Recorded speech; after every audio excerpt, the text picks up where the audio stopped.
Kaugnay ho ng balitang yan mga kabombo, makakausap po natin ang rank number 7, ikapito sa katatapos lamang na 2025 bar examinations, si Attorney Johan Rafael Silapan Gata at siya po ang pampito sa mga top notchers sa katatapos na bar exam. Maraming salamat for joining us, Attorney.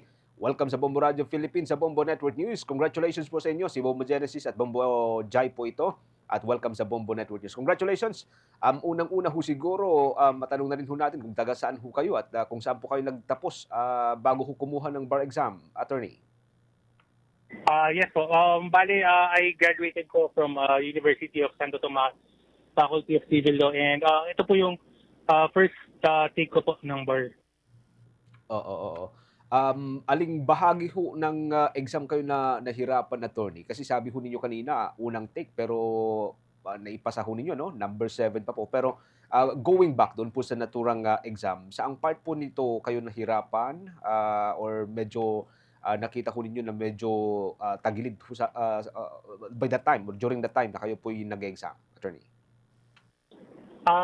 Actually po, yung buong exam was difficult po, pero emphasis po siguro sa remedial law. I think lahat po ng bar takers would agree with me sa hirap po ng remedial law. And with regards po sa pag-expect sa pagiging top-notcher, hindi po. Ang ina-expect or rather, ang pinagdadasal ko lang po ever since matapos yung exams, yung makapasa lang po. And thankfully, nakasama po sa top-notchers for this year's bar. So, remedial law. Parang yan din po yung laging, laging nirereklamo ng mga bar takers, yung hirap ng remedial law. Pero, paano ho kayo naghanda para ho sa bar exam? At ano pong maibibigay ho ninyo siguro ng mga tips para ho sa mga kababayan po natin na nagnais hong mag-take pa ng bar or susunod po sa yapak ho ninyo, Attorney? Well, yung ginawa ko po to prepare for the bar is, syempre, nag-stick po ako sa study habits ko na gumana during law school. And mas nag-focus po ako sa pag-aaral compared sa yung approach ko po ng law school. And siguro po, mabibigay ko po na tip para sa mga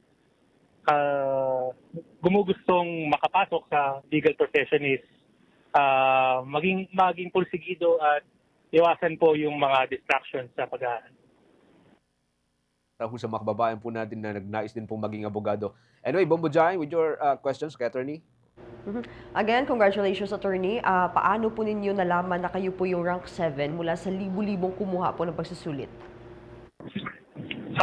Well, nagpunta po kami ng family ko personally sa Supreme Court to watch yung release po ng bar exam results. So, nagulat na lang din po ako nung binanggit po ni Justice Ami yung pangalan ko po nung rank 7 po. At dahil kasama niyo pa lang inyong magulang, ano po yung naging reaksyon nila sa pagiging rank 7 ninyo, Attorney? Siyempre po, talo na po sila sa tuwa. Pare-pareho po kaming hindi makapaniwala. Overwhelmed po kami lahat sa emotions po. At siyempre, iyakan din po dahil naging witness rin po sila at kasama ko rin po sila sa paghihirap sa journey ko po para sa bar exam. At bilang bagong abogado, saan po ninyo ibubuhos ang inyong pagiging abogado? Papasok po ba kayo sa gobyerno at tututo kayo sa private practice of law? Well, as of now po, I'm not really sure po on which path I would take. Pero we'll see how things go po from here. Thank you po. Thank you rin po sa Bombo Radio for having me. Thank you so much, Attorney. Bombo Genesis? Okay, sige. Hanggang dito lang siguro muna, Attorney. By the time na nagkaroon na po ng, o isasagawa na yung oath-taking, yung pagpirma ho ng role of attorney, ika nga, muli ko kaming uugnay sa inyo. Maraming salamat. Thank you for joining us sa Bombo Radio Philippines, sa Bombo Network News. Congratulations, Attorney.